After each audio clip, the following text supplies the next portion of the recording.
সেই কথা কেতিয়াও সম্ভৱ নহয়।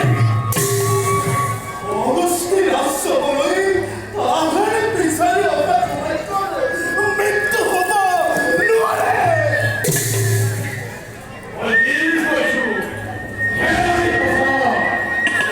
মন্ত্ৰীবল, কুমাৰৰ মৃত্যুৰ কথা কেনেদৰে আমি ৰজাৰ আগতে কৰিম ককা?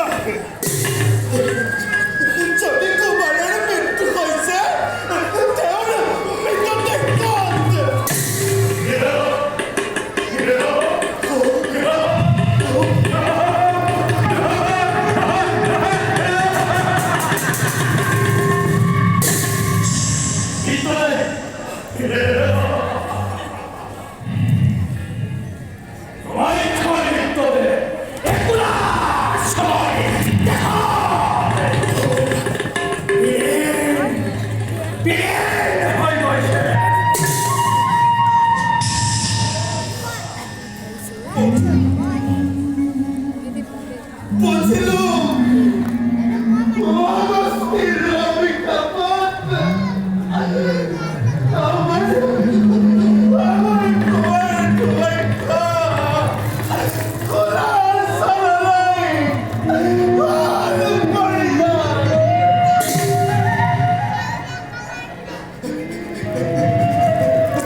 তুমি বল